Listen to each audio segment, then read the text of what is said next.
Kia ora, talofa, namaste, haere mai, and welcome to the Niche Cast. We are from the niche-case.com, where you can read about some Aotearoa sporting matters. You know the deal, we got the Flying Kiwis, that is live. Done a Kiwi NRL spotlight on Sebastian Sua, who made his debut for the Newcastle Knights. He's from Auckland. And I've also done an NRL wahine spotlight on Tafito Lafaele, who's also from Auckland, former Black Fern, playing for the Broncos, and she is pretty damn good. Coming off the bench for the Broncos, so that means, as always, we've got lots of yarns on our website, theniche-case.com, and I also did the New Zealand Warriors Juniors you may not know about. That deep dive's on the website as well, covering a few Warriors Juniors that you may not know about. Funny that. Because everyone knows, everyone knows Leka Halasima, everyone knows Jacob Laban, Demitric Sifakula, Zion Mai'uu.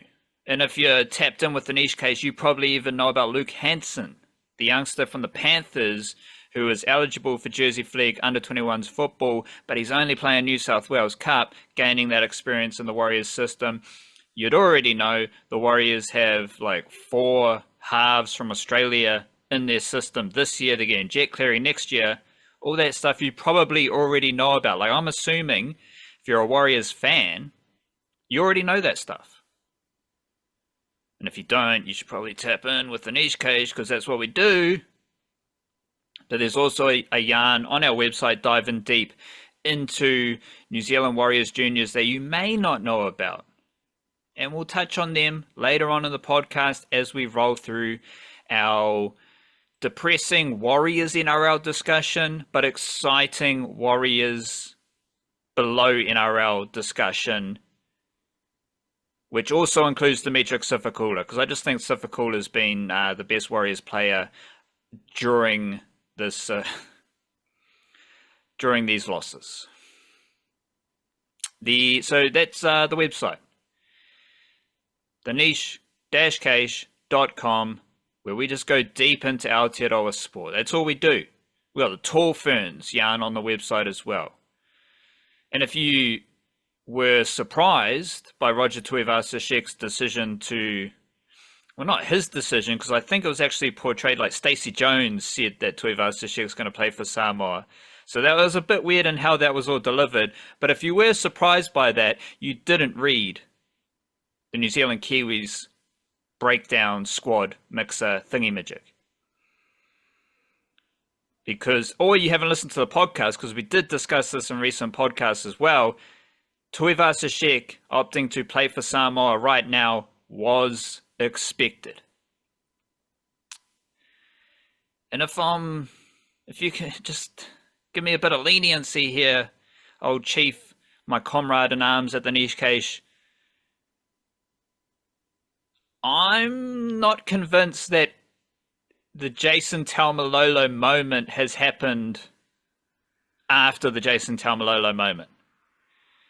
And this is something I was pondering over the weekend, and it's a bit of a too deep in the mangroves to really discuss it too much. It's just a bit weird, bit goofy, but this is how my mind works, because Adi Savia going to Moana Pacifica, Roger Tuivasa-Sheck playing for Samoa, the Taumalolo effect, the Taumalolo moment was mentioned in both instances.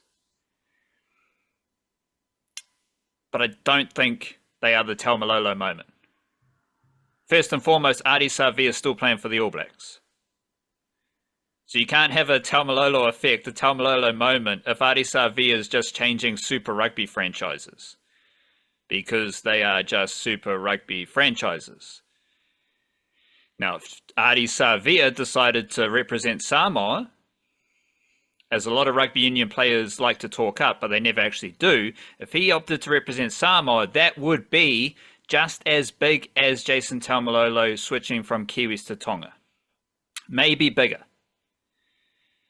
Roger Tuivasa-Sheck's closer, because he's going from Kiwis to Samoa, but let's be 100% honest here. Tuivasa-Sheck hasn't played for the Kiwis since 2019, in which time the Kiwis had wins over Tonga, Samoa, and Australia.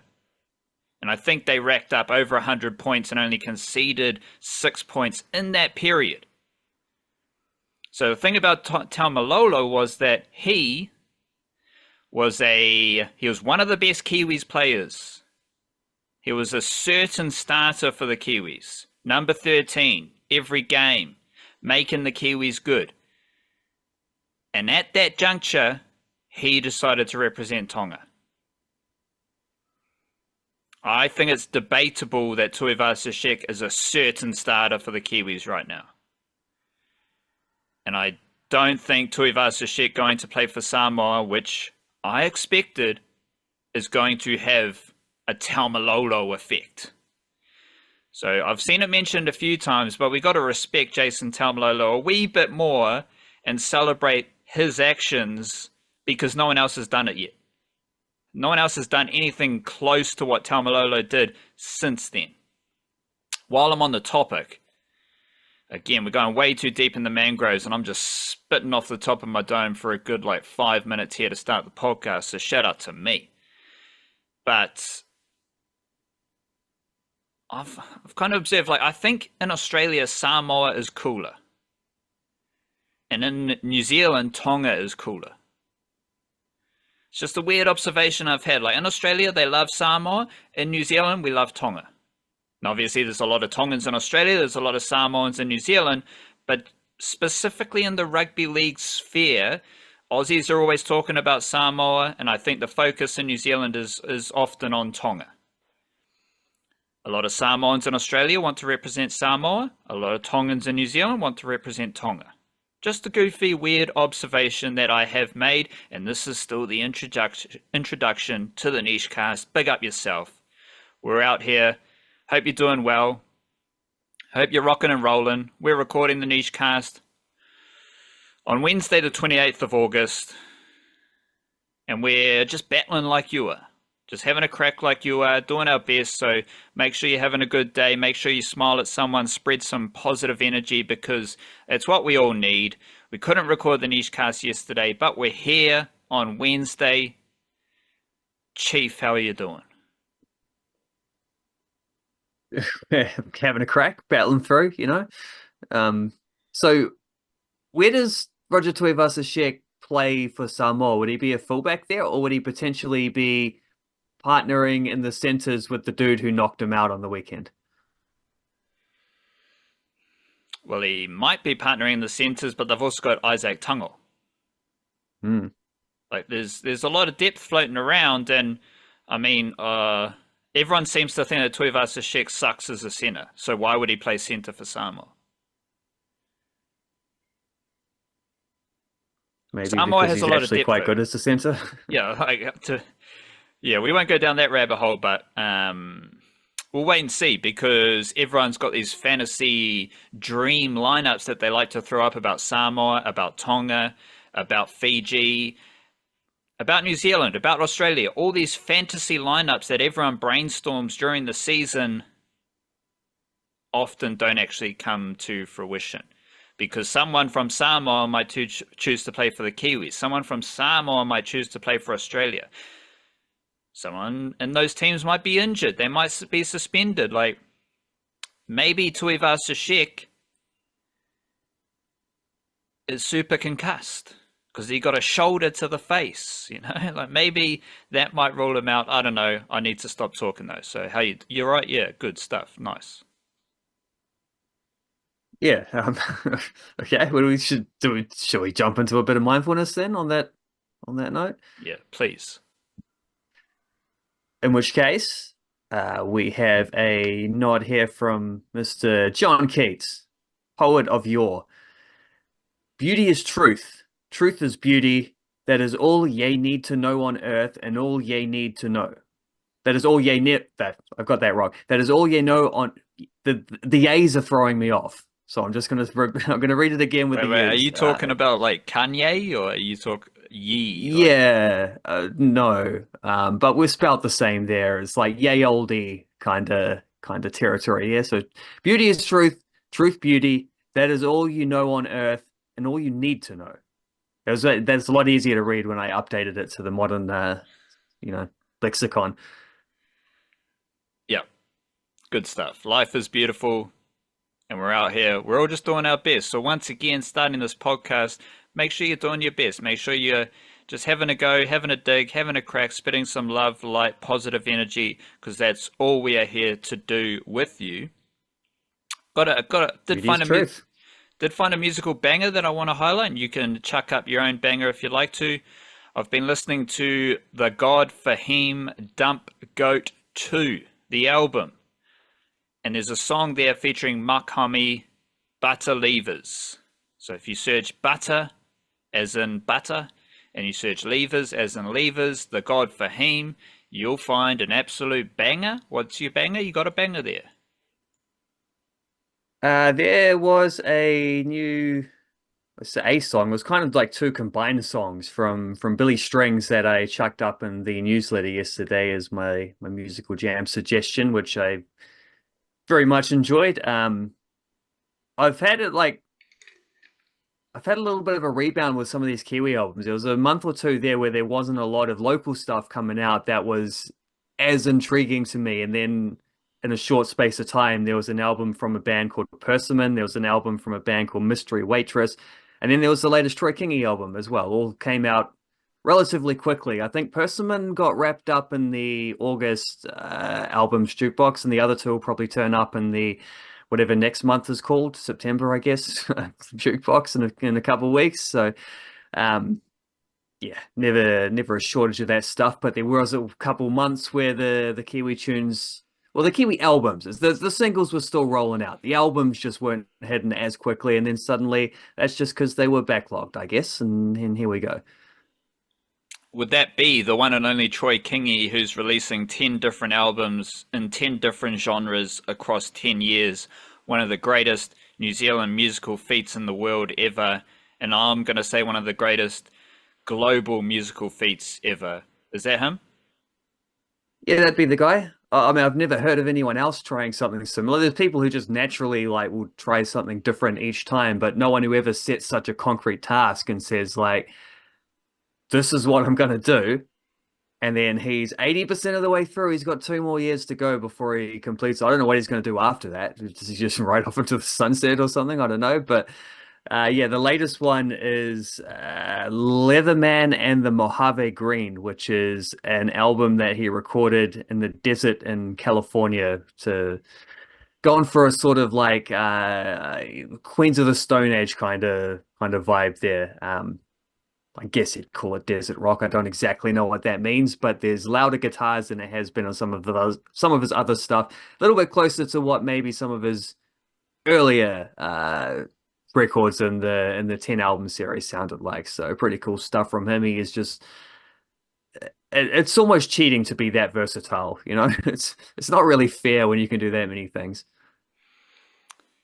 You mentioned our newsletter. Shout out to the newsletter. You can sign up to our free newsletter coming out every Monday and Friday. You'll find the link. It's somewhere below, but it's otherwise thenichecase.substack.com, full of Aotearoa sporting information, just paragraphs of New Zealand sports information, and everything we're doing at the Niche Case is just to help you build your yarns, build your chat about New Zealand sport, and celebrate New Zealand sport. And that is always there in the newsletter coming out every Monday and Friday.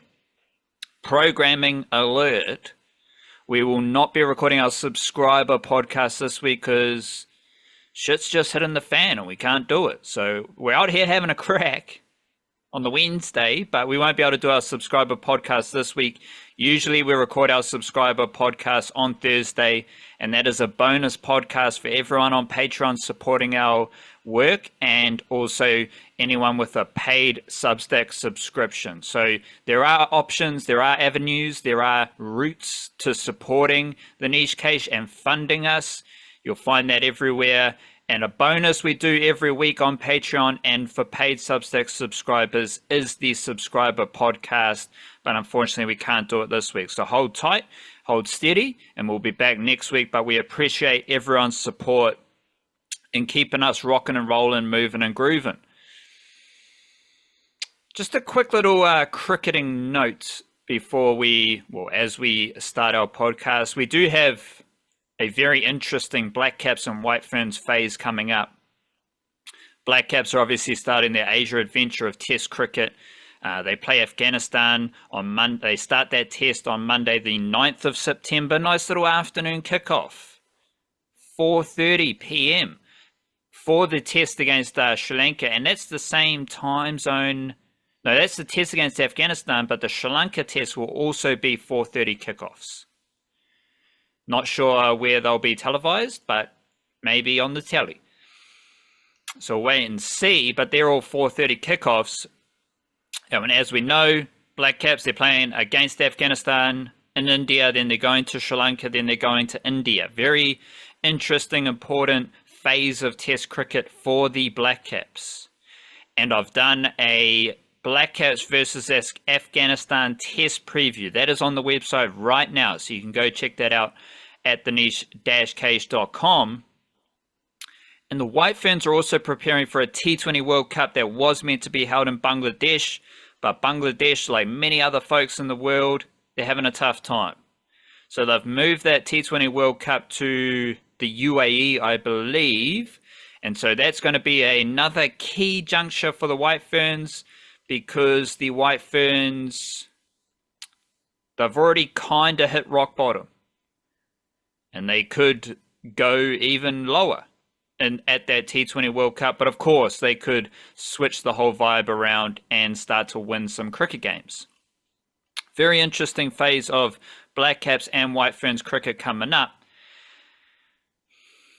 I'm not like, do you have any thoughts about either of those? But I want to talk more about Michael Ray. Oh, I'd like to hear about Michael Ray. I mean, the other stuff is just as you said. There's a intriguing spell of cricket coming up for those teams, and we await to see what that looks like. But Michael Ray's doing stuff right now. Let's talk Michael Ray. Michael Ray is playing county championship cricket, and we did have Neil Wagner. Neil Wagner popped up for Durham, took 4 wickets, got injured, so shout out to him. Fraser Sheep, the Canterbury seamer. The Canterbury seamer, who has like one of the sneaky best first-class bowling averages in New Zealand, 34 games, 103 wickets at an average of 25.9. Like, that's Fraser Sheep. That's what he does. That's probably why he's picked up a county championship gig with Glamorgan. Didn't take any wickets in his first county championship game, but he is over there playing cricket. And I'm curious, Glamorgan are playing the One Day Cup final, I believe. And I don't think Fraser Sheep will play in that game. I think it's this weekend, but we'll wait and see. He might be there. Hopefully he is. He hasn't played a one day game yet for Glamorgan, but he might pop up for an appearance in the One Day Cup final. Michael Ray, though, he is playing county championship cricket for Warwickshire, and he has also been playing One Day Cup cricket. 3 games there. He's played 4 games of county championship cricket. Most recent outing, he took 3 wickets. Michael Ray in the One Day Cup, he's got 5 wickets at an average of 20.8 RPO 4. Michael Ray in the county championship, he's got 11 wickets, average of 25, RPO of 3.74. Both of which are really good. At worst, they're solid. At best, they're really good. Michael Ray also has a pretty interesting career here. First class cricket, he's played a lot of games, 57 games, and he's got a decent average of 32.8. List A cricket, he's averaging 27.8. T20 cricket, he is averaging 22.1. The white ball stuff is really, really good. First class stuff is solid. And I think Michael Ray did appear, he did play in the New Zealand A series against Australia last year, I believe, in the one-dayers. I don't know if he played the 4-dayers, but he did play the one-dayers. And again, this is stuff that a lot of people weren't aware of at the time, let alone now looking back. New Zealand beat Australia in a 4-day series in New Zealand and Australia, and did play a 1-day series as well. So there was that one New Zealand Day cricket flowing along. And I am interested to see there is a New Zealand Development Women's Series coming up against the Australia Under-19. So this is aligned with my belief that New Zealand cricket is doing a lot of good things, despite the perception that it's all doom and gloom for New Zealand cricket. But Michael Ray is a good bowler. He's a good cricketer. And I'm going to find his domestic stuff from last summer, because I think Michael Ray was pretty good for Canterbury. And obviously Michael Ray in England is going to be interesting. Yeah, so last summer, Plunket Shield, 25 wickets at an average of 24. Let's see what he did in the Ford Trophy, because the Plunket Shield stuff is different to his career. Like, he was very good on the Plunket Shield last summer in his worst format. And in the Ford Trophy, he only played 2 games in the Ford Trophy, so he wasn't doing much there. While we're at it, let's check in with his Super Smash cricket, because that is his best format. And we'll see how Michael Ray was performing in the Super Smash. Michael Ray, 11 wickets, average of 21.8. So he played 6 games of Plunket Shield, averaged 24 with the ball. He played 9 games of Super Smash, averaged 21.8 with the ball. Now he is doing good stuff in England, County Championship, 1-day cup. And you can pop off with any other thoughts you have about Michael Ray or even Kiwi cricket, but I think my point here, because Michael Ray is not young, like he's 29 years old, but these are the type of cricketers, mature cricketers, experienced cricketers, who earn any higher honours they are given. These are the lads who the Blackcaps need. Like, I'm talking the Jacob Duffys, the Cole McConchies, maybe Rob O'Donnell if he steps up and has a massive summer. Like, these mature, experienced cricketers are going to be very important as we integrate all the youngsters. And we play random ODI and T20 series in which every summer many of the best Blackcaps are rested. Because if you just go full-on youngster, you're going to lose. And as long as players like Michael Ray, players like Jacob Duffy, players like Cole McConchie are playing at a high level in domestic cricket, earning their opportunities with the Blackcaps, these guys will be important for the Blackcaps over the next 2 years. Yeah, they are, and in a few different ways, because they're also, I don't want to say gatekeepers, that sounds a little bit more exclusive, but when you talk about like the young players challenging these types of experienced 10-year first-class veterans who themselves are hungry to play for the international team because they're good enough and the opportunities are scarce and it's difficult for those to come around, they're also setting a standard that says to someone like, I don't know, Will O'Rourke or Zach Folks or someone, like guys who have had little sporadic opportunities for the O'Rourke a little bit more so, he's going on the current tour, but who have had Blackcaps, let's say breakthroughs in the last 12 months. There's a standard that's set that they have to exceed in order to get those opportunities. Like they can't just look good and be promising. They have to go beyond that because there are guys who are good enough to have played international cricket who haven't quite, like Michael Ray, for example, could in another era he might well have played 30 ODIs for the Blackcaps at this point. I don't know, but there's a lot to be said about that. Like, we talk about the ways in which the Blackcaps like to employ the slow cooker, and they like to bring these guys through, let them really learn their game, play some A cricket for a couple years, and then you start maybe getting some T20 opportunities and when other guys are rested, and then maybe there's an injury and you get accelerated into the test team, like we saw with O'Rourke, like we saw with Ben Sayers, or retirements also have contributed to that. But those things are a little bit opportunistic, but the important thing is there's like a brewing depth at play there, and it's the best young guys in the country, but it's also these experienced veterans who have played, a bunch of years in Plunket Shield. They've played maybe some county cricket. They've maybe played a little bit of franchise stuff around the world and know exactly what they're about and are able to, it's like set a benchmark that everyone else can see. Well, this guy's this good, and he's on the fringes of the Black Caps.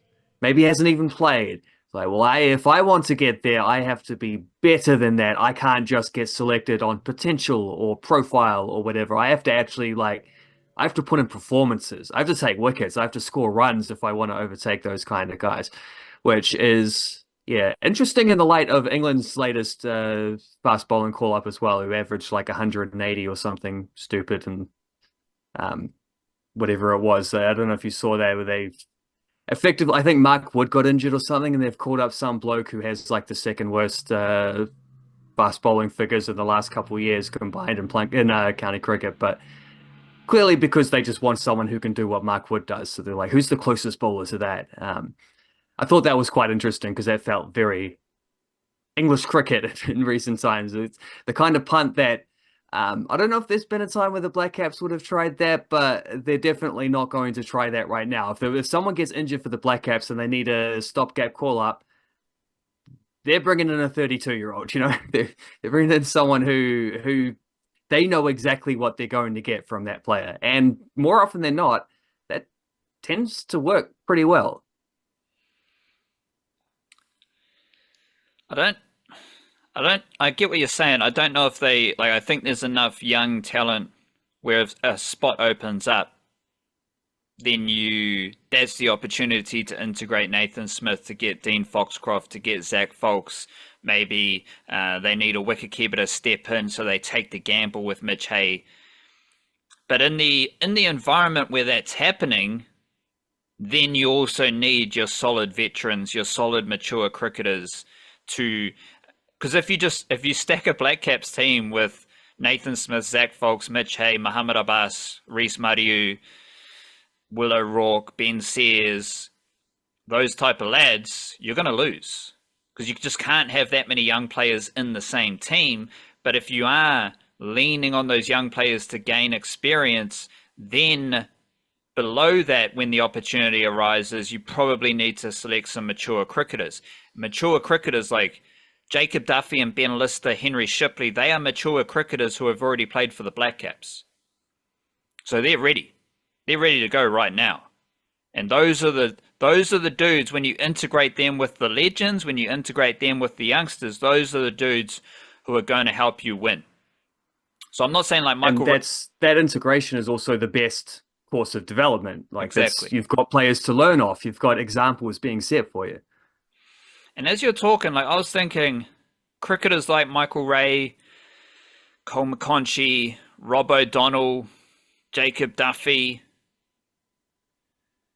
they seem like, no disrespect, in the most respectful way possible, they seem like cricketers who New Zealand had a lot of in 2004, in 2009, in 2013. We had a lot of those cricketers, and a lot of those cricketers were playing for New Zealand. And guess what? Black Caps weren't very good.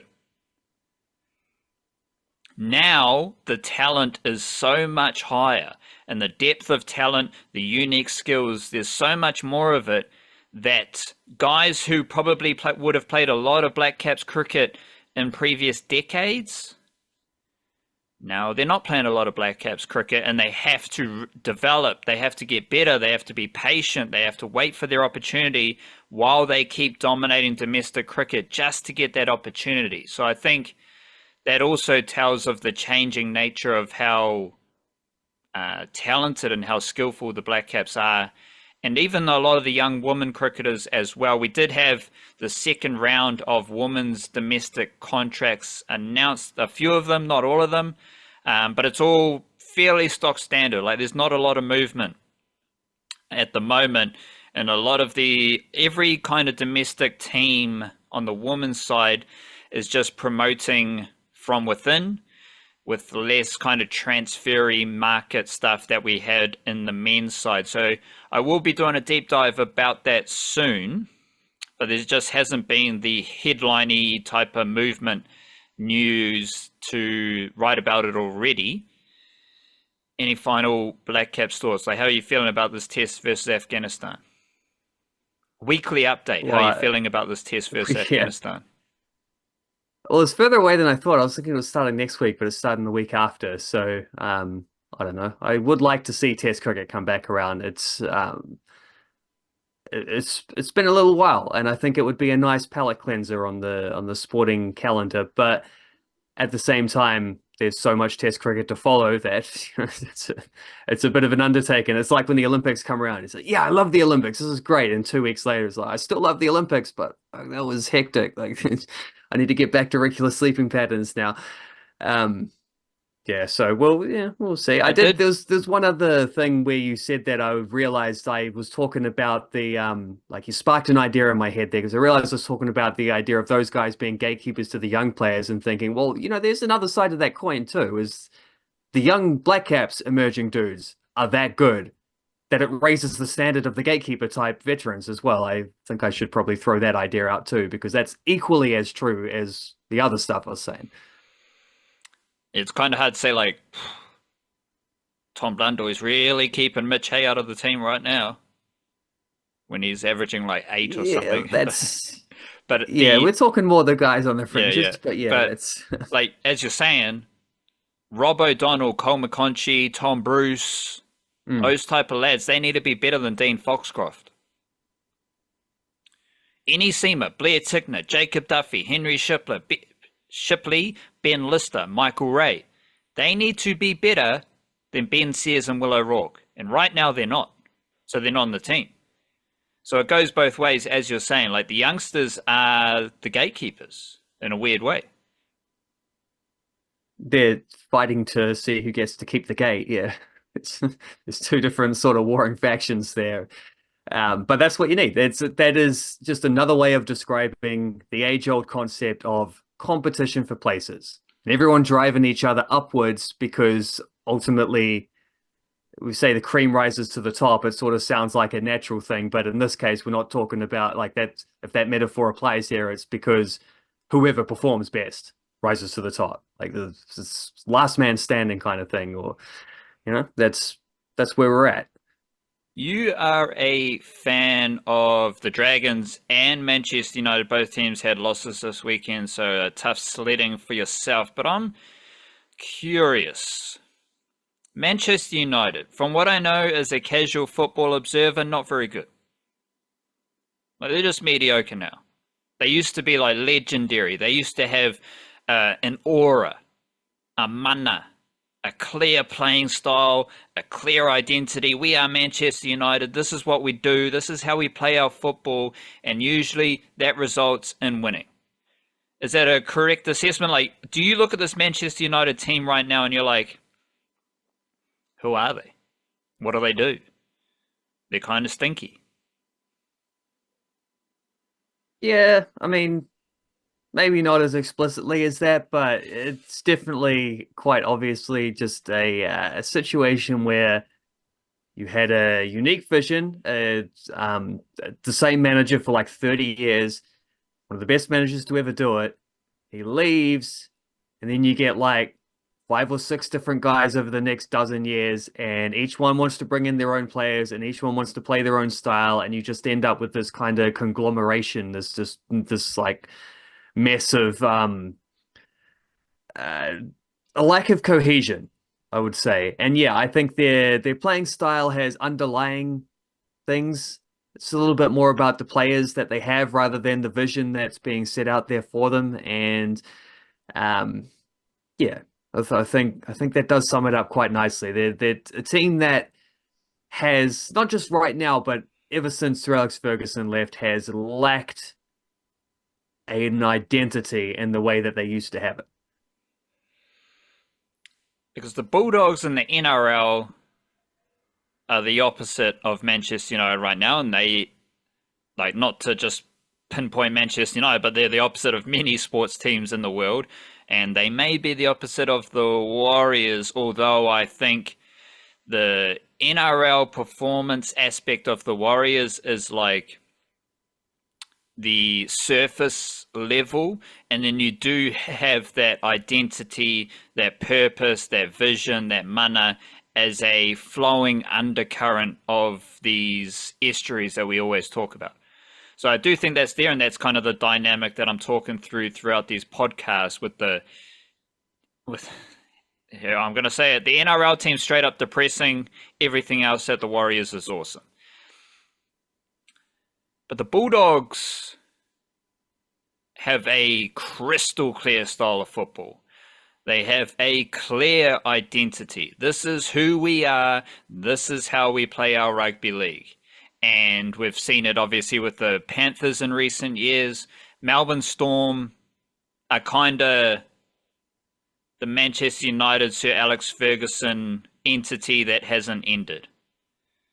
They're just still going and going and going. Maybe actually maybe the timelines are similar because Manchester United started that phase way earlier than the Melbourne Storm did.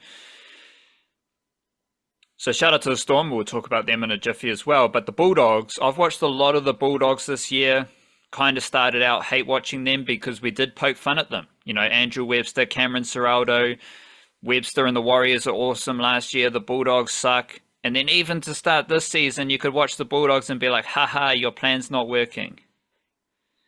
And then as I keep watching the Bulldogs, now I am in awe of their style, their identity, who they are and what they do as a rugby league team.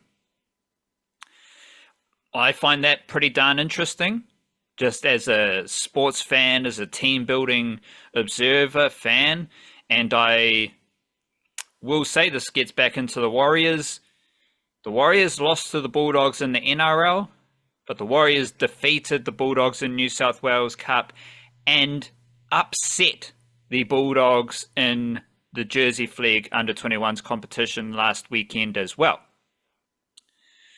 But the Bulldogs, the connection between the players is tangible, it's palpable, you can feel it. Their style of football is invigorating, it's energetic. Like, I draw fizz from watching the Bulldogs just get into their work. Again, all of which is interesting just from like, oh, that's how that team does their stuff. Like, that's pretty cool. That's pretty interesting. I learn about that.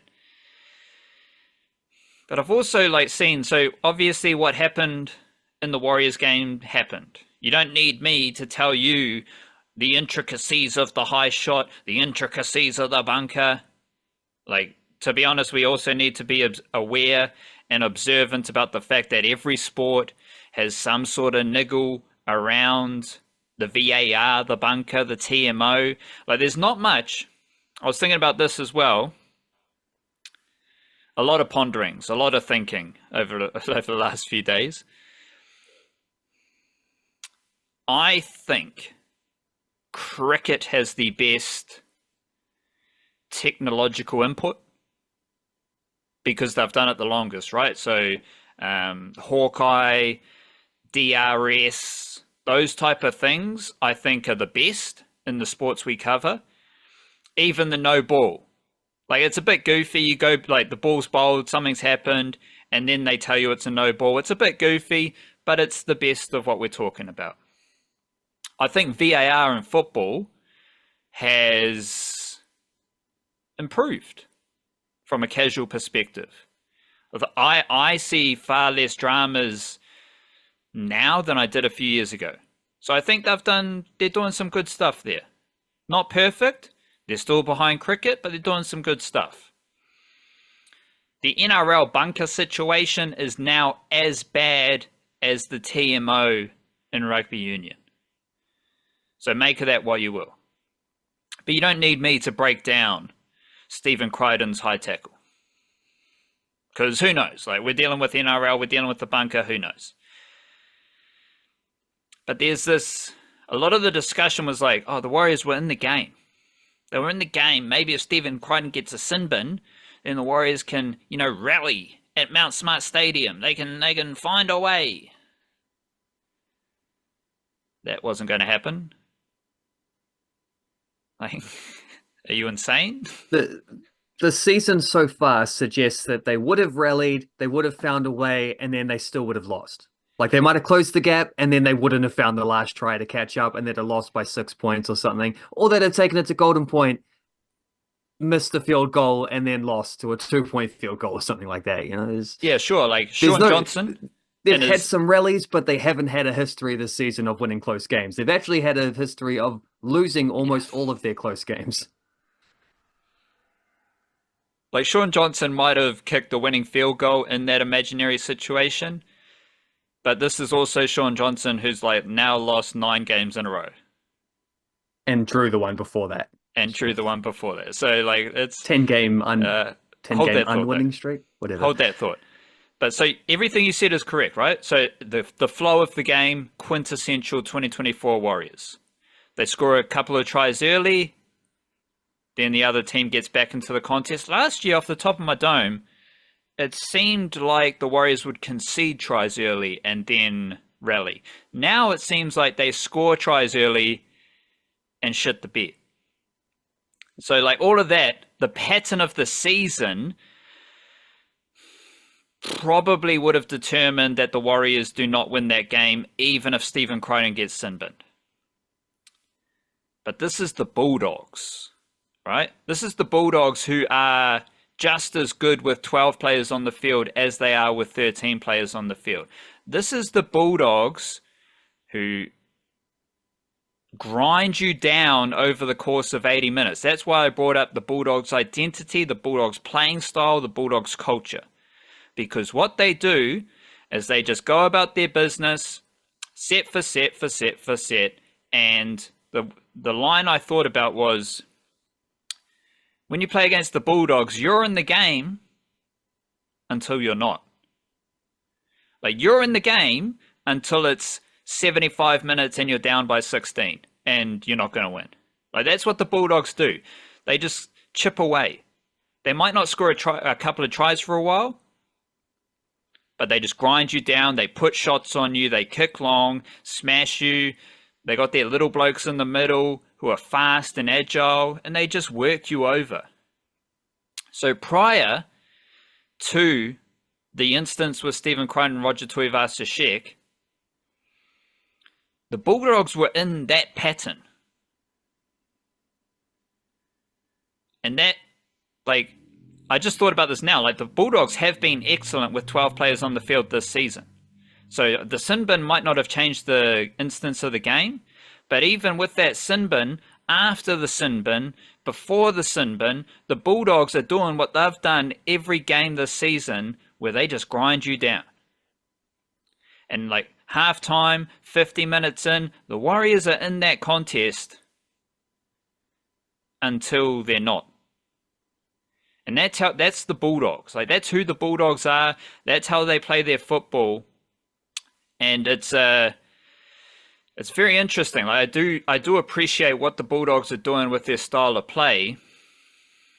And when you switch it into the Warriors, that was depressing. Like, yeah, it was a celebration. Sean Johnson, bit of Whenua Blake, bit of Jazz Tavanga. Not a whole lot of Bunty Afoa, though. Shut up, big man Bunty Afoa, who has been... like, if we're talking about the White Ferns shunning players that they select... Like, the White Ferns give out contracts and then shun those players. Bunty Afoa has been shunned by Coach Andrew Webster. Now, I'm not saying Bunty Afoa is the Lord and Saviour of the Warriors, but he does have a 56% winning rate this season. He did win 5 games that he played in. For context, not to beat up on Sean Johnson, but for context, Sean Johnson, he's got a 20% win rate at the moment. So Bunty Afoa was shunned by Andrew Webster, and he wasn't necessarily graced with the same farewell. So I do want to shout out Bunty Afoa, because he's been a servant.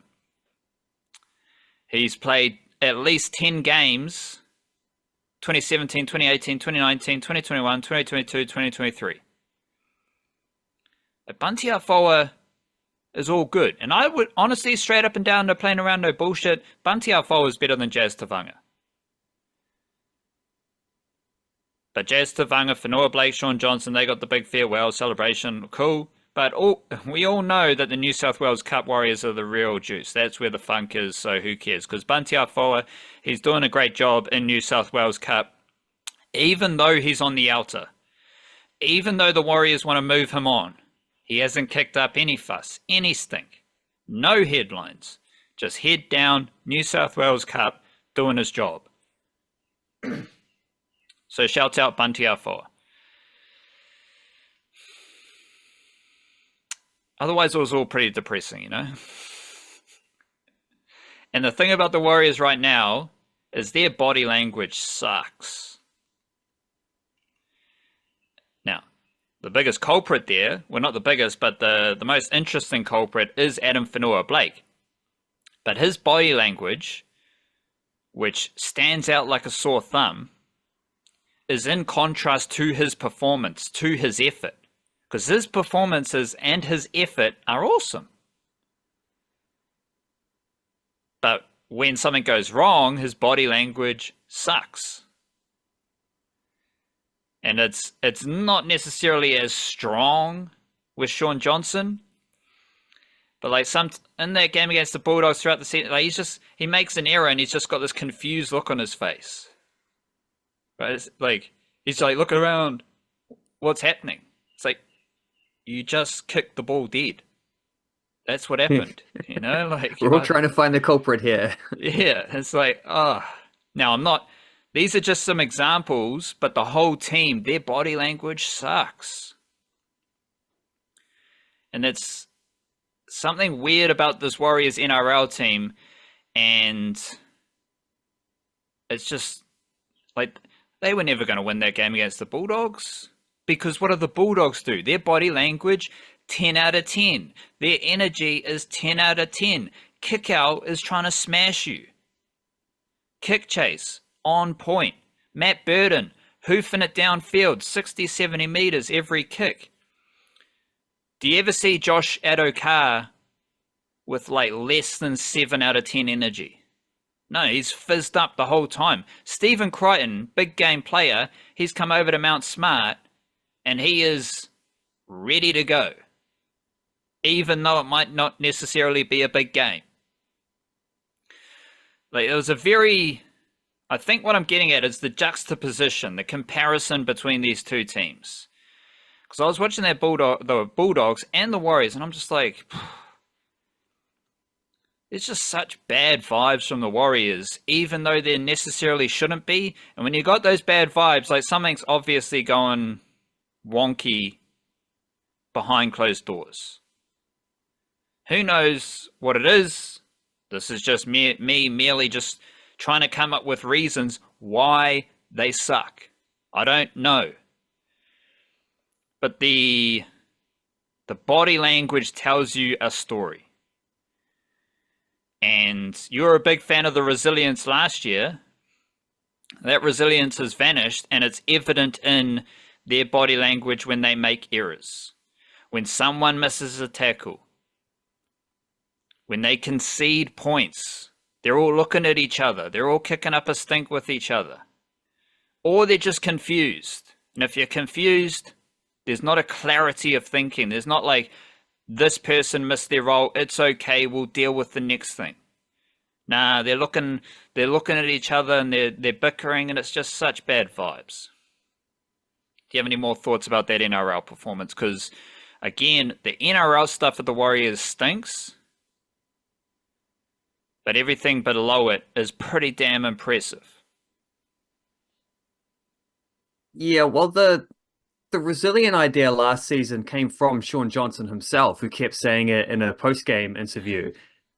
He's like, the boys are just so resilient. I'm so proud of these guys. Such resilience. It's like, well, it's not ironic because it was actually true at the time. It's just funny to look back on it now and see that he's part of a team where that's just clearly not the case. And yeah, I've noticed that. Like, Jazz Tavanga is another one. I remember. I don't think it was this week. I think it was the game before where he made a couple mistakes on attack inside the 20 and like hurled the ball into the ground. Like, he's fumbled to play the ball or something like that, and just like threw the ball away.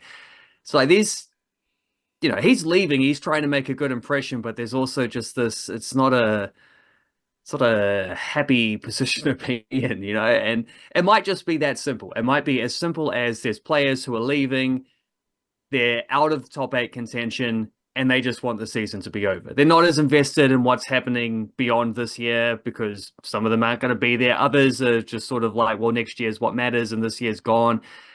That just do see that. It is a common thing. It's just kind of human nature to fall into those traps sometimes. But yeah, there's not, at the point of the season where they talk about playing for pride, I don't know that there's been a lot of that. They had other things to play for, I guess, but you didn't really see that performance-wise, even though it's not like that was, far from their worst performance of the season or anything. It's just there were elements about it that kind of highlighted issues that have been there throughout the year, and then a few other issues like this body language stuff that seems to have popped up in the last more like month a bit more significantly, or maybe it just has steadily grown throughout the year. Maybe might be another way to spotlight it, but yeah, it's the resilience thing is quite funny because that did come from Shaun Johnson, and now Shaun Johnson is retiring on a 10-game winless streak, which, well, maybe he'll win next week.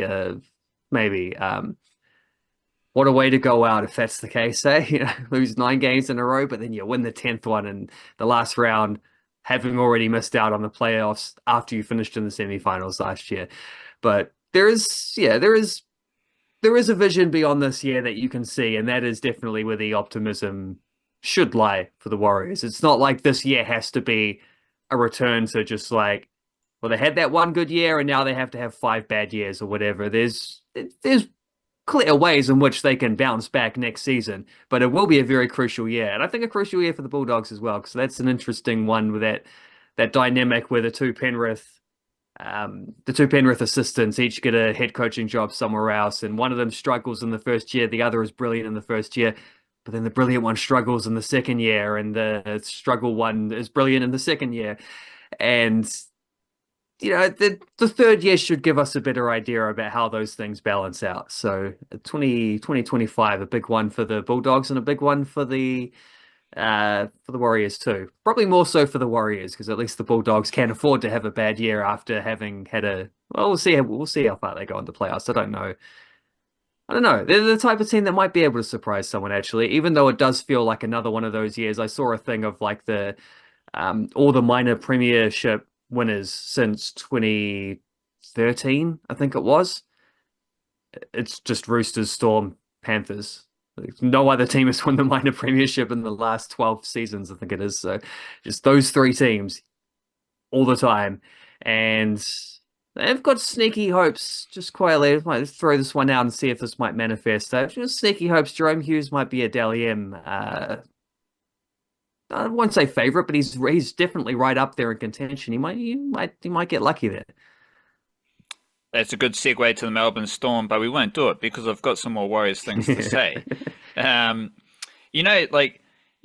I was talking before, I think I pretty much said the Warriors don't win, and the bad body language is a factor. They don't win the momentum, the collision, the flow of the game to earn the referee's favor. Yeah. Like that, it's the Stephen Crichton decision was kind of baffling, and it in no way, shape, or form should body language and dominance, aggression, confidence influence the referee, but it does. Because around that time, you see different social medias and whatnot, you see, this is just the norm for the Warriors. And I've put up on Twitter examples where Wade Egan got smashed in the face, no penalty. Where the Golden Point Bulldog stuff with Tamaita Martin, no penalty. Stephen Crichton, this stuff happens all the time for the Warriors. It's happened throughout the season. But any Warriors person, any Warriors fan knows that this has happened for 25 years. Or 29 years now.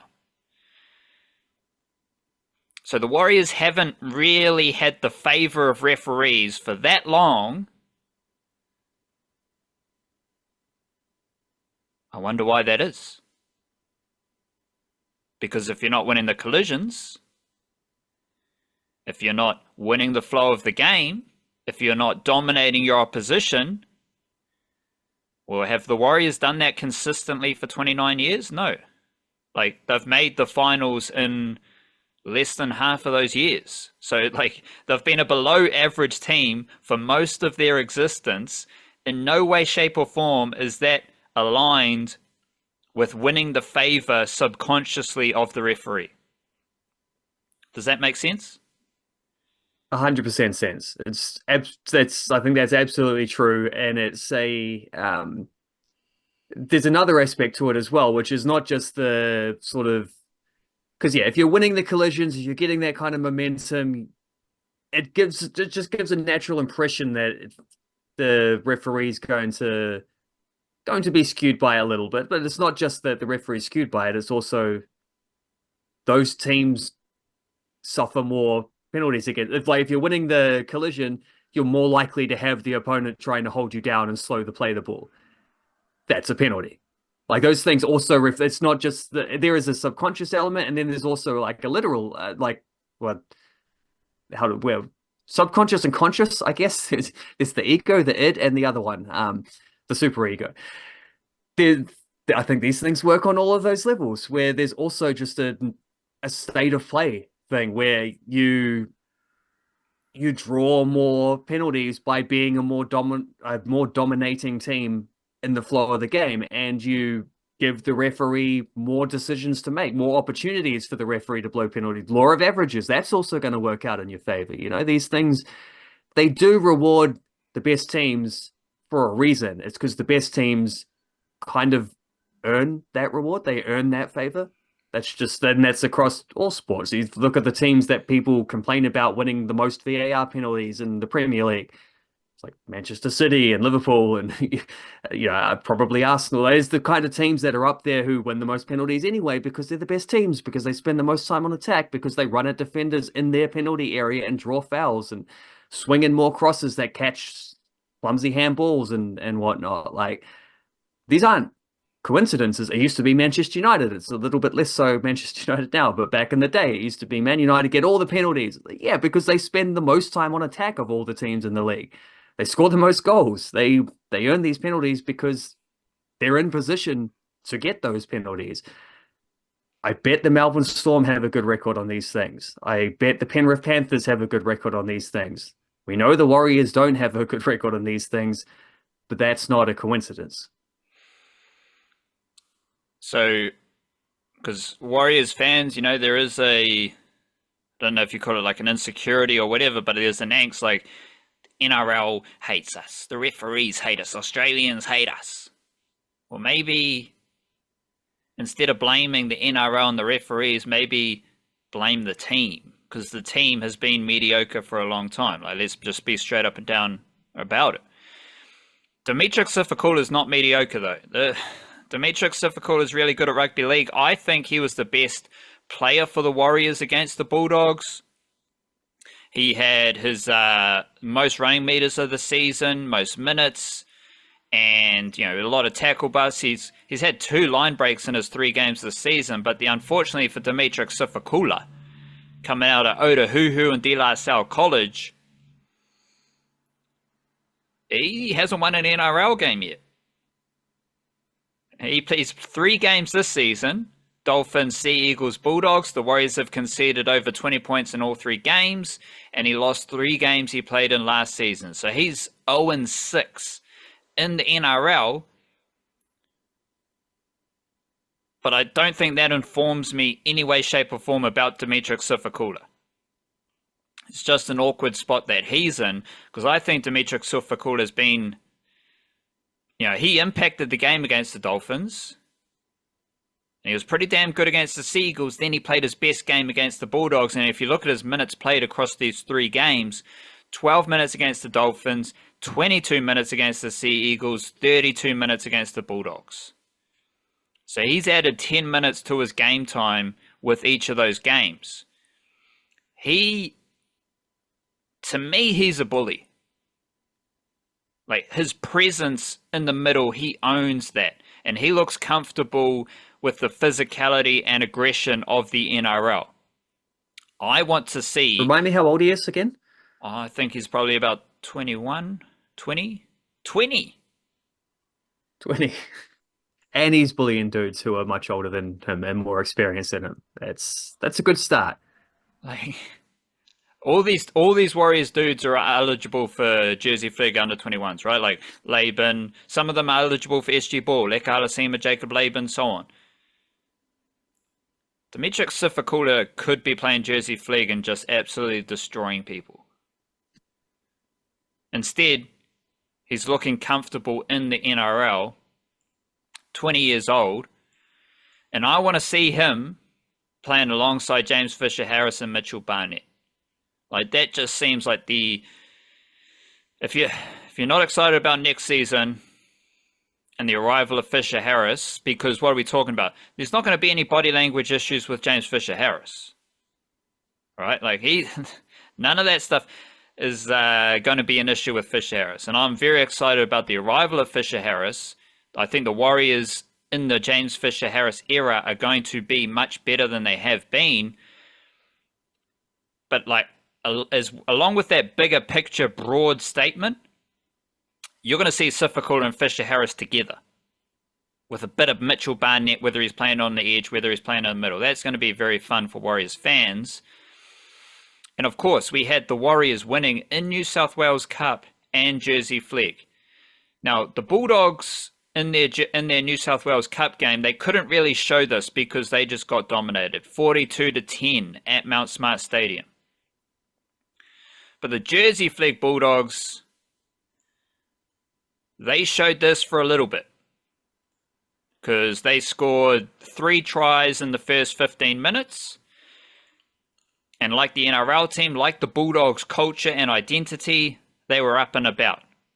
They were aggressive. They were chirpy, niggly. Their presence was felt.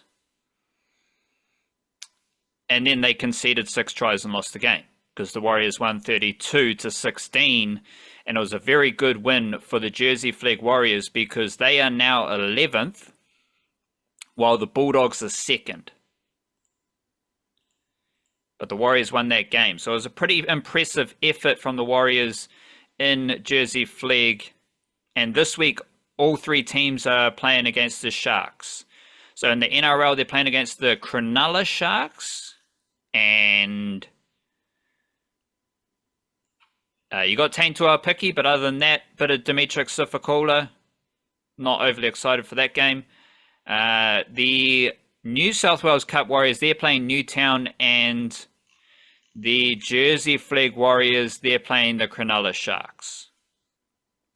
So some stuff to watch out for. New South Wales Cup Warriors, where are they on the table? They are currently 4th. And the Newtown Jets are 3rd. So this is another big game for the New South Wales Cup Warriors, who, Aotearoa, what am I saying about him all season? He's playing centre, prop, and edge forward. He should be playing, apparently he was eligible for SG Ball to start the season, so he's 19 or 20 years old, just playing every position possible. And I do love the abilities of Makaya Tafua from Christchurch, the young dummy half there. I think we've got one, Aotearoa, Luke Hanson, Tanisdale Smith, Makaya Tafua, Jacob Laban, Leka Halasima, Harry Durbin, Zion Mai'uu, who are all under 21s playing in that New South Wales Cup team, or named in that New South Wales Cup team. The Jersey Flegg Warriors, they're playing the Cronulla Sharks. Shout out Cronulla Sharks. They got Felix Fa'atili, Hornby Jr., you got Salisi Ata, Otahuhu Jr., and Richie Tupuaile, who's a Hornby Rugby Union Junior. So you got Felix Fa'atili, who is from Hornby Rugby League, and you got Richie Tupuaile, who's from Hornby Rugby Union. Jersey Flegg Warriors, They're just ridiculously powerful and big and strong and skillful. So I'm loving what they're doing. A lot of talent coming through that system. And one thing I also note, like if you look at so why is Jazz Tavanga playing for the Warriors? Because he's a small forward. That's why he's playing ahead of Bunty Afoa, maybe a bit more mobility. The Warriors have Dylan Walker in the NRL team. Jazz Tavanga's a similar stature. What's the New South Wales Cup team got? Kaylani going playing lock. What's the Jersey Flegg team got? Etuati Fukafuka playing lock. They're all small forwards who are skillful and rugged. So there's a clear style of player that Andrew Webster likes. There's a lot of deep cuts in the Warriors system there. A lot of good players. Jacob Auloa, SG ball hooker, who has already played New South Wales Cup. Ratu Nabarosi has stepped up to the Jersey Flegg team at fullback. He's very fast, very lively, got a bit of speed. Last week you had an all New Zealand halves combo for that Jersey Flegg team with Caleb Lehman, Maris Jr. and Maui Winatana Patalasio from Wellington. Now Lehman is named in the New South Wales Cup squad extended bench. And you've got Winitana Patalasio with Sefania Kauli Lupo, who's from Auckland. Yeah, a lot of good stuff. If you are not excited about the Warriors, and I understand why, tap in with the juniors, because the juniors are really good. The New South Wales Cup team's really good. They're going to be playing finals footy for the second year in a row. And what were they doing last year with the young team? They had a 7-4 record in Australia. What are they doing this year with the young team? They got a 6-5 record in Australia. So a young reserve grade Warriors team is winning in Australia during the Andrew Webster era. So you can look at the NRL team and say Andrew Webster sucks as a coach.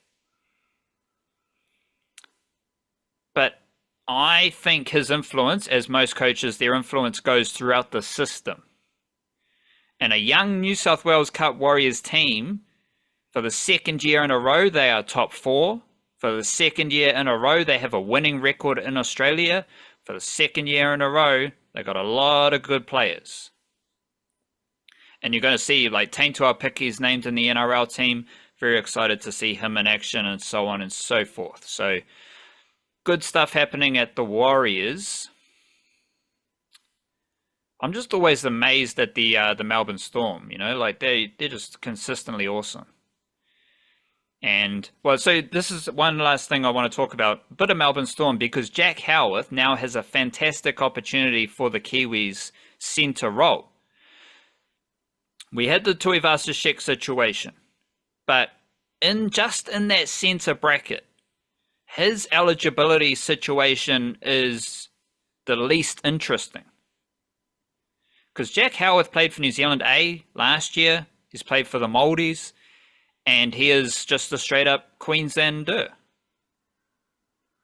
But he's playing very good for the Melbourne Storm right now. And there's a centre spot up for grabs that he could take if Joey Manu is off to Japanese rugby at the end of the season.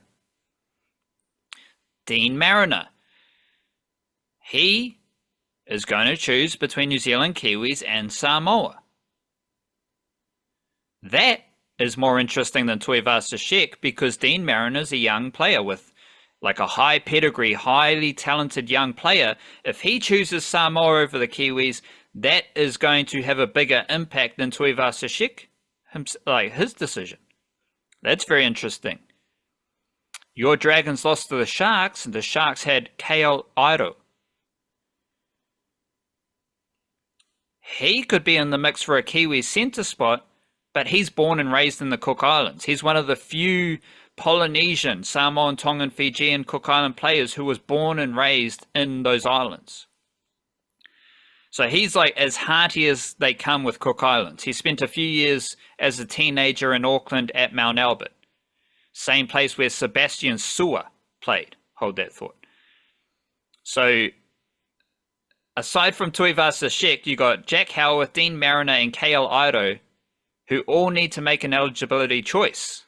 But those three are the main dudes who now have an opportunity with Tuivasa-Sheck going to play for Samoa. It's a very interesting mix of situations. And Jack Howarth is the most interesting to me because he's been awesome at centre for the Melbourne Storm. And the Melbourne Storm are the best team in the NRL with a fresh look. Jack Howarth has developed.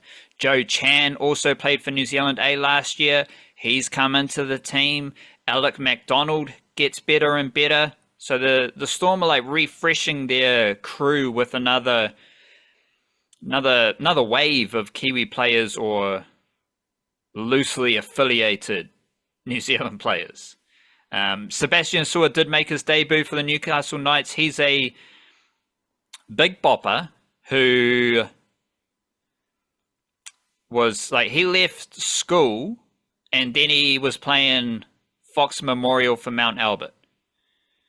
So he was playing against men in Auckland before he went to join the Newcastle Knights, where he played under 21s. So that's always a good indicator of talent. Because if you're a big bopper playing against men, sure, it's a lower level, grassroots footy, but it's rugged, it's ruthless. And you got to hold your own. He was doing that in Auckland for Mount Albert before he went across to the Newcastle Knights. And he's just slowly developed at the Knights over the last year and a bit. He is 20 years old. He could still be playing Jersey Flegg. Instead, he made his NRL debut. Bit of a weird situation because he was 18th man. I think he came onto the field due to a sin bin situation. He played 12 minutes, then he got sin binned. So he almost spent more time in the sin bin than he did playing in his debut. But he is like very big, very robust, mobile. I think he's a bit bigger than Leo Thompson, but a similar style where they're just big and mobile. And I'm pretty confident that he will be eligible for Samoa. But there's like just this list of Aotearoa big boppers: Griffin Neame, Leo Thompson, Xavier Willison, someone like Sebastian Saur. Demitric Sifakula's got eligibility for maybe Tonga, I think. I'm not sure. So there's a lot of just big boppers. This is the land of the big boppers, Aotearoa. I have also seen like a few headlines. New Zealand Rugby League did a deep dive or did a yarn about it. They've got they're restarting their Taurahere program, which was like an old thing from the early like 2012, 2014, 2015, where they'd connect with players in Australia. So like, whatever, that's cool, good stuff. But that is very interesting now because you do have Jack Howarth, as I said, he's in the Kiwis mix. You got someone like Benjamin Takura playing NRL for the Broncos. He's back in the Broncos team this week. And he played for New Zealand A as well. And he's a hearty Queensland development player. Now he's on the bench. So it's going to be very interesting to see what happens with those lads, as well as the players who play junior footy in Aotearoa who are Samoan, Tongan, and have ample choices. Once again, I think the most important thing here is that Aotearoa is producing so much rugby league talent that there's too much talent for just Samoa, Tonga, or New Zealand Kiwis. Like, all these players are coming out of Aotearoa. They're coming from all regions of Aotearoa, and this is the time of rugby league abundance, which is also evident in the women's competition, NRLW. I'm going to quickly quiz you. We'll do a little quiz here. Not a quiz, just a check-in maybe. I don't even know. But we do have an update on the Georgia Hale tackling awesomeness. The second most busiest tackler in NRLW has made 186 tackles. Not important, but she's tackling at 91.6%. So 186 tackles for second. How many tackles do you think Georgia Hale has in first? Well, I can't remember exactly what it was We talked about it last. I'm just going to go on a limb and assume Georgia Hale has extended her lead, and I'm going to say she's topped 400 now. Well, that's Wait, what was the thing? 280 or 180? 186 for second. Okay, so 300, I mean to say. Not close, but I admire your courage, but you're not being courageous. Georgia Hale has made 249 tackles, so she's averaging 49.8 tackles. Next best is averaging 37.2 tackles. Not only that, but Georgia Hale is tackling at 97% efficiency. So the Gold Coast Titans had a big win over the Roosters. Georgia Hale had 141 run meters as well. So she's now averaging 126 meters and 49.8 tackles, which is very, very good for Georgia Hale. We've also got Annessa Biddle from Aotearoa. She is first for post-contact meters. Second best is 418. Now, I'll give you a heads up. Annessa Biddle has less than 500 post-contact meters. How many post-contact meters do you think she has if she has more than 418? More than 418, less than 500, 460. Bang on. Congratulations. That's great stuff. To the number exactly? It's bang on 460. So nice work. Hey, here we go. But the thing here is that so second and third, they're both middle forwards. Annessa Biddle's a centre, and she's averaging 92 post-contact meters per game. Next best, 83.5, and that is a prop. So that puts into context what Annessa Biddle is doing. Annessa Biddle is playing for a very good Sharks team. They are 5-0 in NRLW. As I mentioned, the Titans had a good win. They are 6th. There are a lot of teams on 3-2. So we got Cowboys, Titans, Eels, Knights, Roosters, and Broncos all on 3-2 to start the season. The Sharks, though, they are 5-0. They got Annessa Biddle. They got Brooke Anderson in their team each week. Annessa Biddle's from Aotearoa, and also I wrote about Tafito Lafayette, former Black Fern. She is also from Aotearoa, to the best of my knowledge. She's playing for the Broncos, and she played her first game was Stacey Walker's first game and Gail Broughton's first game of the season. With those three playing, the Broncos have won 3 games in a row. So Tafita Lafayette, she's 3-0 this season. She's a big bopper coming off the bench, had a great game against the Tigers, and she's now 7-1 as an NRLW player. And doing my research to write about Tafito Lafayette, she's pretty interesting because she is currently playing league and union. Like, she played rugby union in Japan earlier in the year, maybe over last summer. She was playing Super Rugby Aupiki, and then she was playing for Wyndham in Queensland Rugby League. Now she's in her second season playing for the Broncos in NRLW. And the Broncos, like, the Sharks are awesome. Love Annessa Biddle. Partial to the Titans as well with Georgia Hale. The Titans also have a couple of youngsters there with Matakino Gray, and obviously you got Niall Williams-Guthrie. The Knights, they're pretty awesome. Tanika Willison's still in their team. Abigail Roach is one of my favorite players. But the Broncos are just like, they're the most watchable team. They've got the heartiest Aotearoa links. They're really good as well, which is important because the Raiders have a lot of Aotearoa wahine. The Dragons have a lot of Aotearoa wahine. But they're both 1-4 this season. So they're not so good, but the Broncos are good, and they've got a lot of NRL wahine. You got Mele Hofunga from Mangere, she's in the centre. Stacey Walker, who is from Ruatoke, she's on the wing. Gail Broughton from Hawera, she's at number 6. Brianna Clark is an Aussie, played for the Kiwi Ferns, shout out to her. She's a prop. We got Tafito Lafele, Lavinia Gould, Aneta Nu'usala's back in the team this week. She was suspended. She had a scrap in round 1, which the Broncos lost. Now she's back in the team. So if you're looking for an NRLW team, I would recommend the Brisbane Broncos right now. Because obviously they've got that mainstream appeal with Stacey Walker, and Gail Broughton's really good at the moment in the halves as well. She's looking quality, so she's doing good stuff. You got Mele Hufunga, one of the best rugby league and union players in the world ever. So shout out to the Broncos. What do we got? Destiny Brill's from Aotearoa, but she's representing Queensland and Australia, so I don't necessarily have her in the NRL wahine mix.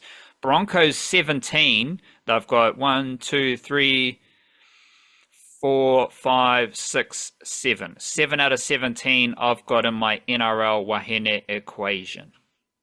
Lots of good stuff happening there. And another recent development, Lavinia Tauhalaliku is named on the extended bench for North Queensland Cowboys. She was playing for Manly's Sea Eagles in the New South Wales Women's Premiership a few weeks ago, maybe last week. Scoring tries for fun. She had one game where she scored 5 tries, and now she is playing. Well, now she seems to have picked up an opportunity with the Cowboys. She's only on the extended bench, so I'm not sure if she'll get game time this week or moving forward. But the Sea Eagles, I've talked about this before, they are full of players from Auckland. And they're only playing in the New South Wales Women's Premiership, but their team is stacked with young ladies from Auckland. And a bit of, Aotearoa regional funk as well. Tauhalaliku, she's from Southern Cross, same school that Mele Hufunga went to, same school that Leka Halasima went to, and she was clearly too good for the New South Wales Women's Premiership, so now she seems to have got an opportunity with the North Queensland Cowboys. I think she's already a Tongan international just from playing local footy in Auckland. Big up to all the Aotearoa Rugby League flavours.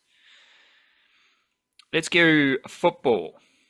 And a lot of Flying Kiwis action, but first I want to start with the all-white squad. We had an all-white squad named to take on Mexico and USA in September. What dates are we looking at in September? Mexico, 8th of September, 8th of September New Zealand time, September 11th, RIP, they play the USA. Ooh, that's not a good omen for the USA. Anniversary game. We know the All Whites are going to win that one. I'm going to talk that into existence. All Whites versus USA, they'll get the dub there. Very strong squad. Barbarousas, Bell, Bindon, Garbutt, Boxall, Kakache, Crocombe, Just, Old, Paulson, Payne, Pinecker, Rufus, Sale, Singh, Smith, Stamenic, Sherman, Ben Wayne, Dawkins, Wood. First question before you break this down. Sarprett Singh, unattached. We are the sons of Sarpi. What's he doing? Where's he at? I don't know. I was still waiting for that one. There's been a lot of these ones where there's just like, feels like some of these transfer things are dragging on longer than I would like them to. And there's always, the longer they drag on, because of the timelines of when certain seasons kick off, there's always like the longer it takes, the more it starts to feel like, well, they're just going to end up back in the A-League, which is what's happened with Grace Jale signing with the Wellington Phoenix, which is cool. Well, I was hoping she would go to Europe, but I also think just either way, she needs a settled club. Her situation's been a weird one because she had a good, promising breakthrough year with the Phoenix, top scorer. Then she left to Canberra. Was it Canberra? Yeah, Canberra the first year away. Played mostly on the wing. Was pretty good. Got some good assists there. But then left to Perth the year after and started amazing. Scored 3 goals in her first 4 games. Didn't score again the entire rest of the season.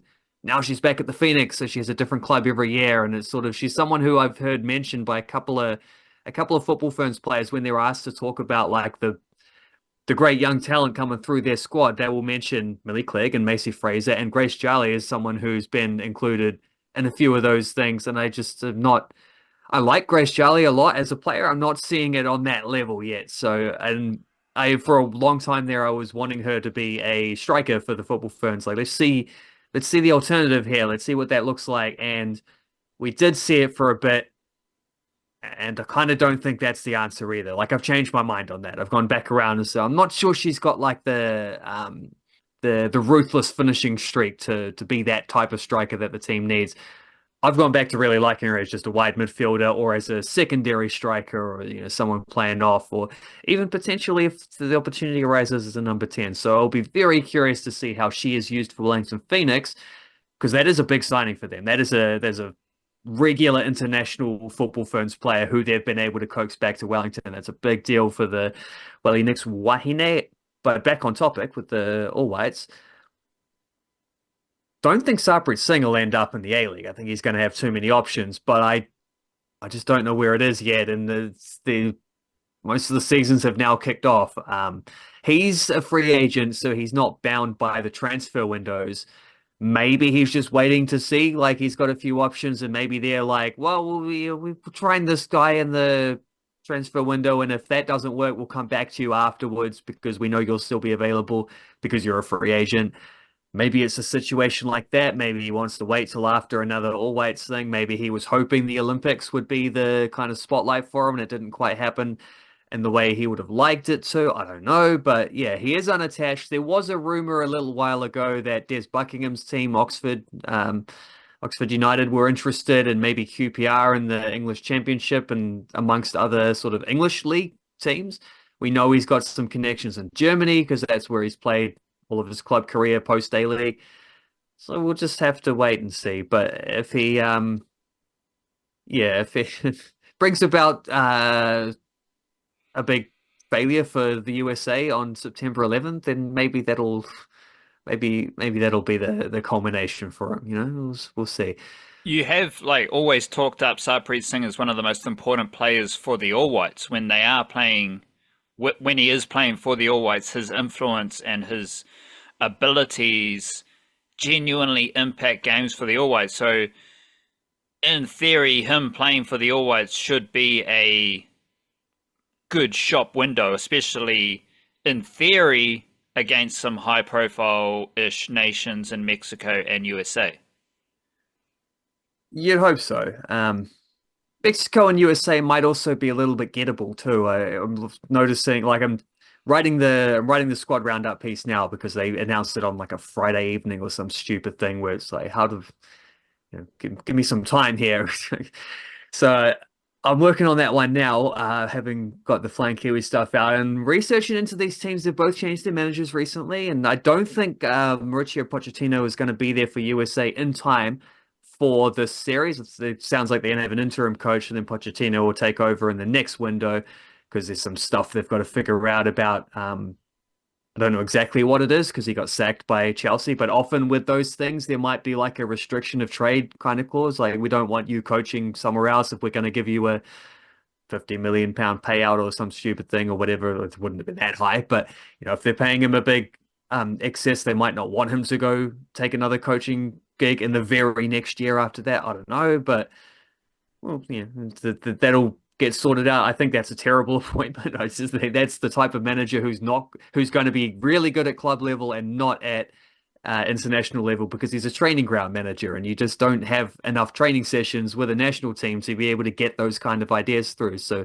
that is an adapt or fail situation, and it is a good sign that American soccer is still making silly calls with their managerial stuff, because that's an opportunity for the All Whites to swoop in and put the cat amongst the pigeons some more. But Mexico also changed their manager. I think Mexico have had like 4 managers in the last 4 years or something.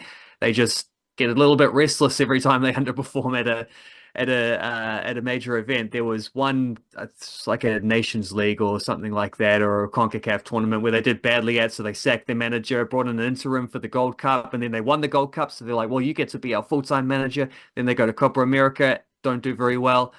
And then he's sacked. So now there's a new coach coming in for these series. It might even be his first opportunity as head coach too. So suddenly the All Whites look weirdly stable in comparison to some of these other countries where we've just got steady old Bays, Darren Baisley, who's not far from the most exciting name you could have figured out, but then also the guy who they were going to hire instead of him, John Herdman.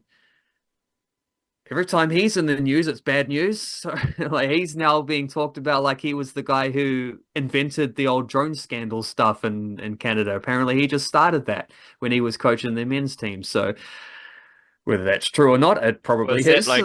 Is that a new develop? Like, what's the latest? Is that the latest? A couple of weeks ago, But yeah, the latest thing he's done is be found out for the drone scandal. Well, he hasn't coached Canada for a year or so. He's gone back to MLS and is coaching Toronto's team. But in going back through the whole thing, which there's been some... I didn't find this until a little bit after, but Ali Riley had done like an Instagram thing with like just a little post-series chat thing with Rebecca Stott and Katie Bowen, who were her roommates, which as part of it, this was after the Olympics, but before they left. So on their big bender night out, there's a clip there of Rebecca Stott pretty drunkenly explaining how she sort of found the drone stuff. And she turns out to just be like a self-proclaimed drone enthusiast. And so she's talking about, yeah, I heard it was the so-and-so model, that kind of serial number thing. And that sounds a little bit strange. And then the video continues with them hungover the next morning having more of a chat about the Olympics and the Olympic experience, which is quite funny. But yeah, there's actually a photo of Rebecca Stott with the cop who found the drone, which is a good old laugh that we somehow, New Zealand football, have just instigated the downfall of Canadian football, which includes somehow this has just worked out cosmically to implicate John Herdman, who they wanted to be the All Whites coach, who rejected them as the All Whites coach after saying he might take it and then leading them on. And then there was that whole weird drama, which ended up with Baisley getting that job. And now New Zealand football have somehow managed to get their revenge, their belated revenge, it seems, because it sounds like that might have been his idea way back when. That's sort of just been carried on. And yeah, there's probably plenty more to come on that saga. I don't know that we care particularly beyond the point that we've gotten to what happens with the Canadians, but that's good laugh how that's come about. Is it an actual downfall of Canadian football, or is it just like they had a drone scandal and that's kind of breezing? It'll probably just be someone loses their job, someone else comes in, and then that's done, and I suspect it's probably, I highly doubt Canada are the only team doing this kind of stuff either. It's probably a lot more common than people realize. Did they perform badly at the Olympics? Either team? The men weren't there. The women, I can't remember, but they were defending champs and they didn't win. So someone beat them somewhere along the way. I think they might have lost in the semis or the quarters or something.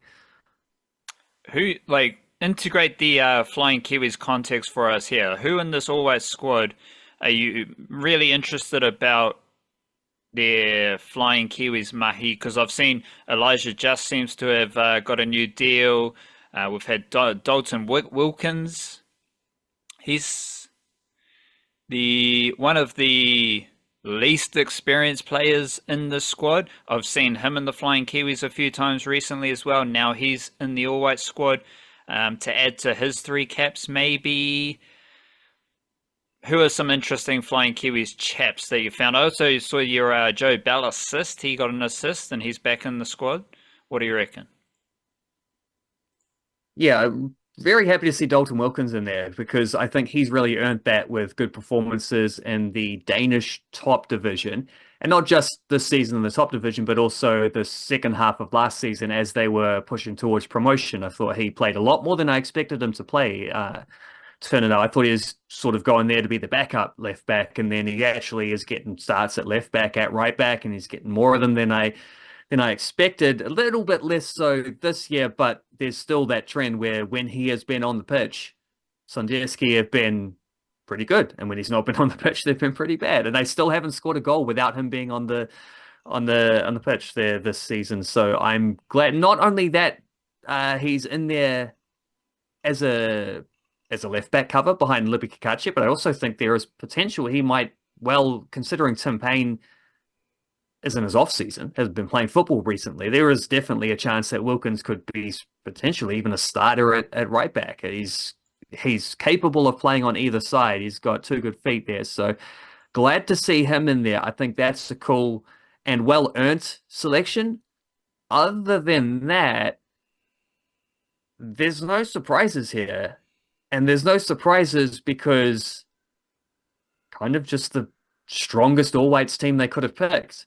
The only absence is Callum McCowart, who's out injured, and maybe you might make a case for Matt Dibley-Diaz, but as much as we love the prospect of Matt Dibley-Diaz, like if you're just taking it for this transfer window, I don't know that he makes it on form anyway.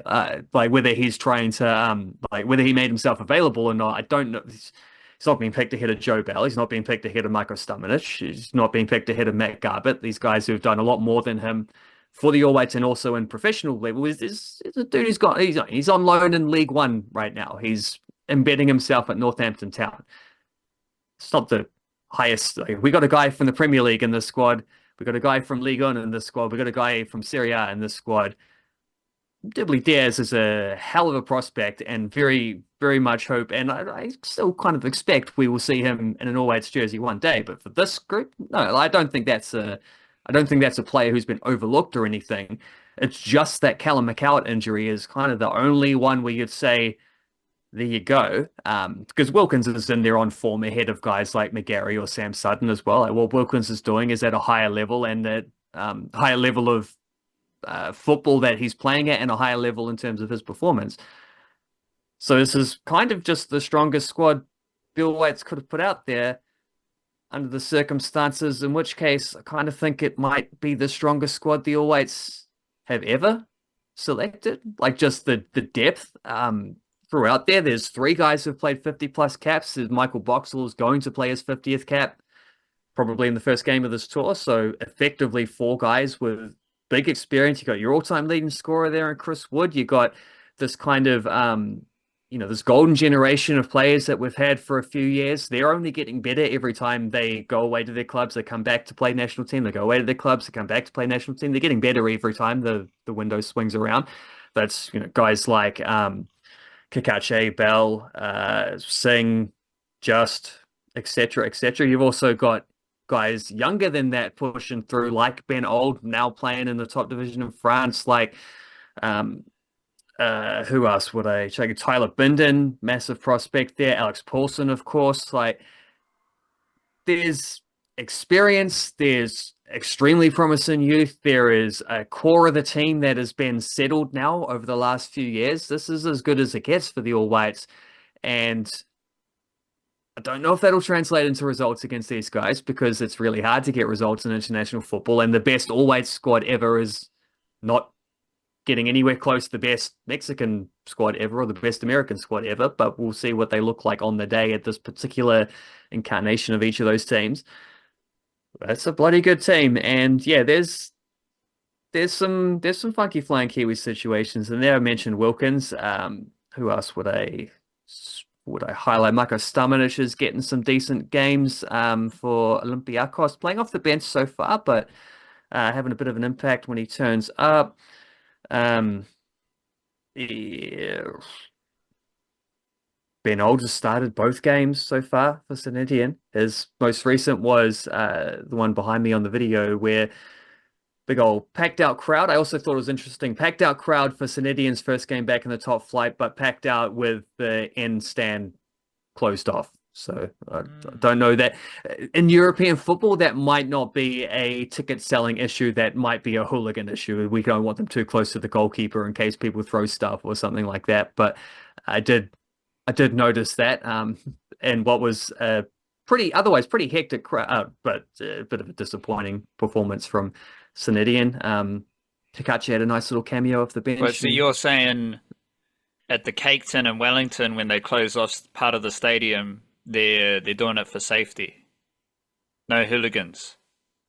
I think I think there are different reasons why places get closed off in different parts of the world. Maybe they just wanted Ben Old to feel comfortable in this first game. He just wanted to bring that ribbon. They might as well painted the seats yellow as well, just to go that extra. So when the Blues are playing at Eden Park, they close off sections of the stadium. Like, nah, guys, you're too ruckus. You can't. They close off the sections where pitch invaders are most common from. Their route onto the pitch from here, you only got to jump over one fence and 3 seats or something. It's too easy. We'll have to close the whole section. That puts into perspective the Mount Smart crowd, because it's full. There's no closed off sections. There's no hooligans, and to the best of my knowledge at Mount Smart, there are very rarely pitch invaders. So they're just dominating everything. Nice work. And when there's empty seats, it's just because people are sitting on the bank side normally, which is also a great view and a great experience. But yeah, this is a good all-white squad. The only risk maybe is some of these A-League guys that are in there. Who have we got from the A-League? Costa, Barbarousis. Alex Paulson, I suppose, is back to being an A-League player. Tim Payne, Alex Rufer, Ollie Sale, and Tommy Smith, of course. And that's it. But those guys are not in season right now, whereas other guys have been going through pre-seasons. They are match fit. They're ready to go. But I also think the A-League guys in this all-eight squad, who did I mention there? The only one who might start is Alex Paulson. I don't think he will, because Max Crocom's actually made 6 of the last 7 starts for the all-white. So he's kind of established, and he's playing pretty well for Burton Albion at the moment too. So yeah, good all-white squad. Very good all-white squad. And I mean, well, let's not put any pressure on it. Let's not put expectations on the tour. I just want to see these guys play. I won't say what they're going to do and the results. I just want to see them play. I want to see these guys out there and continuing to grow together as a representative football team of Aotearoa, which is pretty bloody good and maybe the best we've ever seen. And everyone's available except for Callum McCall for this one. You did mention the Wellington Phoenix signing Grace Jale. Is there any other Wellington Phoenix news that we should know about? Well, did we mention the scholarship players last week? It might have been a subscriber podcast thing. They did add Ella Jerez, Ella McCann, Ella McMillan, and then Amy Daniele, who's not called Ella, as their 4 scholarship players. I might even write about this actually, because that gives us 4 scholarship players for the women's team, 4 scholarship players for the men's team. The men's team scholars are Luke Brooks-Smith, who's a new one, Gabe Sloan Rodriguez, Matt Sheridan still has one, and I think Albie Kelly-Heald still has one, but I kind of think Albie Kelly-Heald might get upgraded and they might bring in maybe Dublin Boone or someone like that, I don't know, to replace him on the scholars list. But it's a nice little outline there of sort of where they're like the bridge between academy and first team. And the scholars generally, except for Albie Kelly-Heald as a backup goalkeeper last year, all the scholars for both teams got minutes. So they got A-League minutes. They have either made debuts or there's a couple of them who have already made debuts of the scholars this year, but I don't think they were last year. So yeah, all those guys and girls would have been made A-League debutants. That's Wellington Phoenix Pathways doing nice things there. That's continuing onwards. There are some rumors about the Phoenix men maybe signing, I think, a Japanese midfielder or a little bit here or there, a little bit of chat here or there, but we're probably awaiting something like that. And I did mention the Grace Jale one already, so that was a big move from the Phoenix women. things are falling together for both those teams. I think they're both that women have got like 15 or 16 players on board. I think the men have got 17 or 18 or so players on board, plus good academy systems behind them. National League will be starting up soonish as well, which will put some of that stuff in a bit more context. So they're just both churning along. They're doing what they need to do in their off seasons and their pre-seasons now, even, dare I say.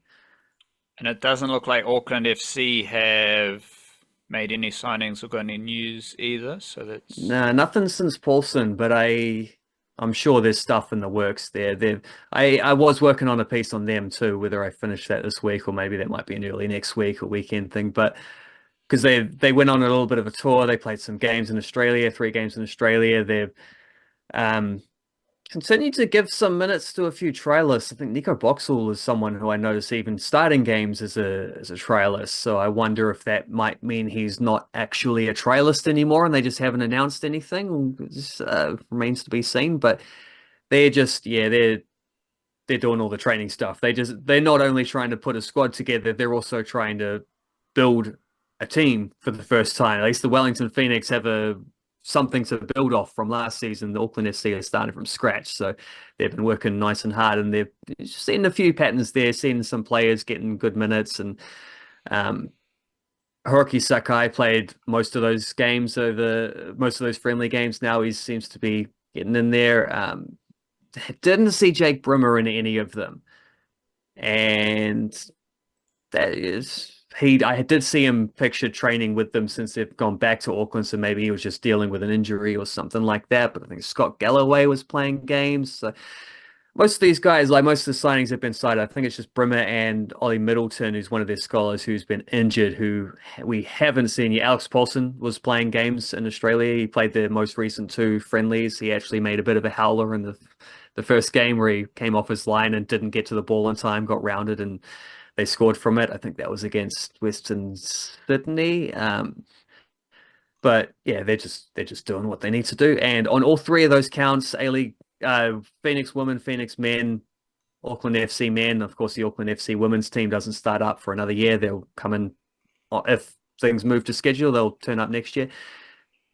Just steadily going about their business in preseason, I think.